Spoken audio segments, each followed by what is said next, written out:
Assalamualaikum warahmatullahi wabarakatuh. Salam sejahtera untuk kita semua. Berjumpa lagi dengan saya Ibu Nur Kurniati, dan terima kasih sudah mengunjungi video pembelajaran dari Ibu, yakni pembelajaran bahasa Indonesia. Apa kabar kalian hari ini? Semoga tetap sehat dan bersemangat dalam belajar ya. Tentunya belajar bahasa Indonesia. Semangat! Semangat, semangat.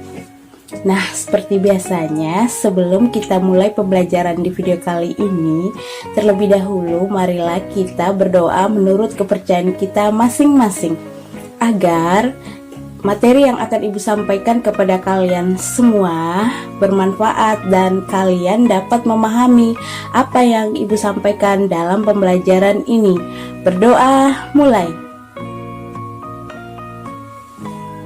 Selesai. Nah, di video kali ini kita masih membahas tentang teks laporan hasil observasi dengan kompetensi dasar yang sama, yakni masih pada poin 3.7 tentang mengidentifikasi informasi pada teks laporan hasil observasi berupa buku pengetahuan yang dibaca ataupun diperdengarkan, namun dengan tujuan pembelajaran yang berbeda. Dan tujuan pembelajaran kita di video kali ini adalah, setelah kalian menonton video pembelajaran ini dari awal sampai akhir, diharapkan kalian sebagai siswa mampu menentukan atau merumuskan tujuan dari teks laporan hasil observasi. Lalu yang kedua, diharapkan kalian sebagai siswa mampu menentukan manfaat dari observasi. Dan yang terakhir, diharapkan kalian sebagai siswa mampu menyimpulkan perbedaan teks laporan hasil observasi dengan teks lain, yakni teks deskripsi. Nah, itu saja tujuan pembelajaran kita di video kali ini. Kalian tentu masih ingat kan tentang materi yang sudah kita pelajari di video sebelumnya, yakni tentang pengertian dari teks laporan hasil observasi, lalu tentang fungsi dan sifat dari teks laporan hasil observasi dan ciri umum dari teks laporan hasil observasi tersebut. Baik, setelah kalian mengetahui poin-poin yang sudah Ibu sampaikan tadi, kalian juga harus mengetahui tentang poin-poin yang berkaitan dengan tujuan dari teks laporan hasil observasi, manfaat dari observasi, dan juga perbedaan dari teks laporan hasil observasi dengan teks lain, yakni teks deskripsi. Sekarang kita masuk pada pembahasannya ya.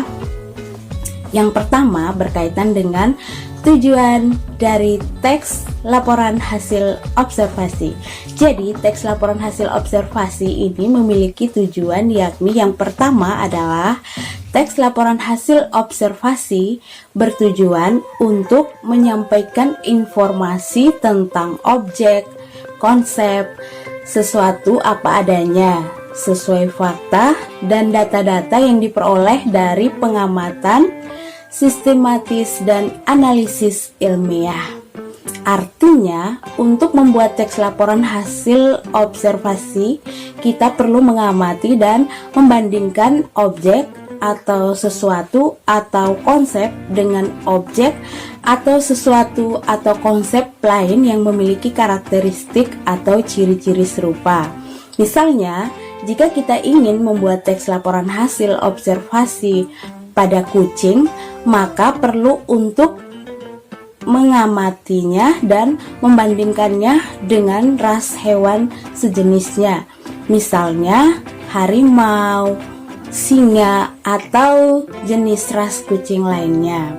Lalu yang kedua, tujuan teks laporan hasil observasi adalah sebagai informasi tentang klasifikasi mengenai jenis-jenis sesuatu secara apa adanya sesuai kriteria tertentu sebagai hasil pengamatan atau secara sistematis dan objektif, serta untuk memecahkan suatu persoalan berupa hipotesis hasil pengamatan.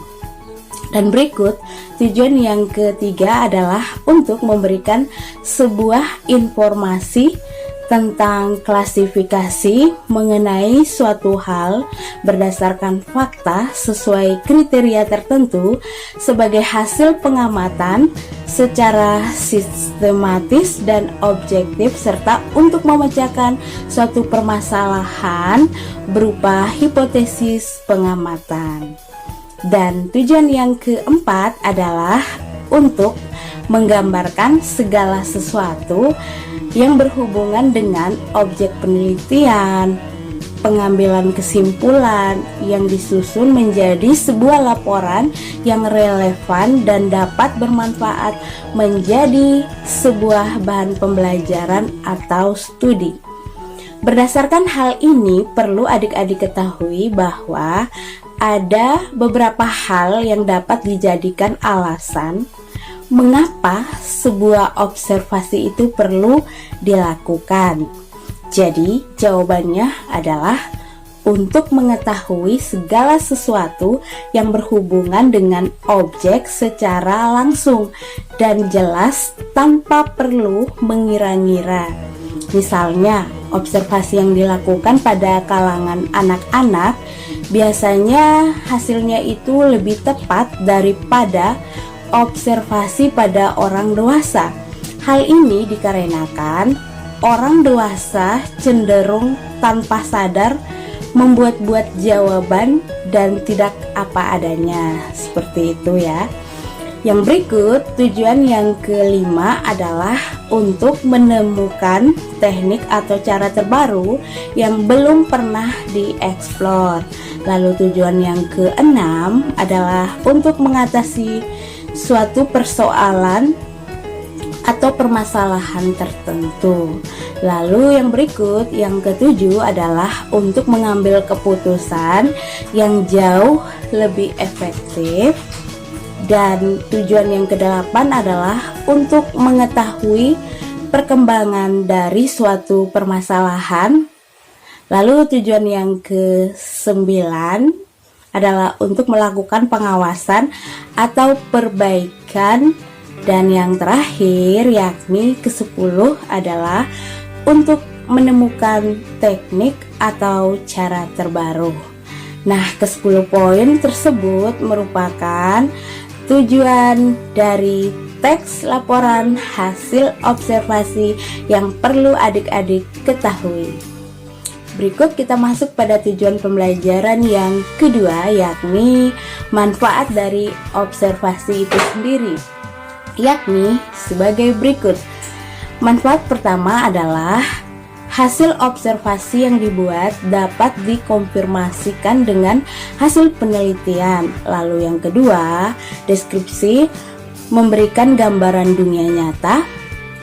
Dan berikut yang ketiga, memungkinkan pembaca memiliki penafsiran sendiri terhadap temuan dan bagaimana akan diinterpretasikan. Yang keempat adalah dapat menjelaskan proses peristiwa berlangsung dan dapat menguji kualitas, memperbaiki mengapa sesuatu terjadi dalam setting nyatanya.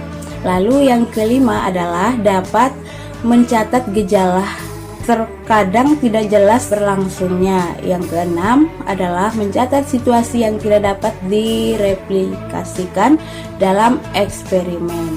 Yang kedelapan adalah kronologi peristiwa dapat dicatat dengan berurutan. Lalu yang berikut, peralatan dan teknologi dapat dicatat secara permanen. Dan yang terakhir, observasi dapat dikombinasikan dengan metode yang lain. Ke-10 poin tersebut merupakan manfaat dari observasi yang perlu adik-adik ketahui. Selain itu juga, adik-adik harus mengetahui perbedaan dari teks laporan hasil observasi dengan teks yang lain. Misalnya teks lain ini adalah teks deskripsi. Jadi perbedaan teks laporan hasil observasi dan teks deskripsi adalah yang pertama, teks laporan hasil observasi bersifat umum, sedangkan teks deskripsi bersifat khusus. Lalu perbedaan kedua adalah teks laporan hasil observasi lebih menekankan pada pengelompokan suatu hal yang dibahas, sedangkan pada teks deskripsi lebih menekankan pada uraian bentuk, karakteristik, dan gambaran sesuatu yang dideskripsikan. Lalu perbedaan yang ketiga adalah teks laporan hasil observasi lebih menekankan pada pengelompokan berbagai hal ke dalam jenis-jenis sesuai dengan ciri-ciri setiap jenis pada umumnya. Sedangkan pada teks deskripsi antara keseluruhan dan bagian-bagiannya berhubungan erat. Nah, ketiga poin tersebut merupakan perbedaan dari teks laporan hasil observasi dengan teks deskripsi yang perlu adik-adik ketahui pula. Nah, anak-anak yang hebat dan cerdas, apakah kalian sudah memahami pembelajaran hari ini? Ibu harap kalian dapat memahami dengan baik ya. Demikian pembelajaran kita di video kali ini. Semoga materi yang sudah Ibu sampaikan tadi dapat bermanfaat ya. Tetap semangat, jaga kesehatan. Sampai jumpa di video pembelajaran berikutnya. Terima kasih.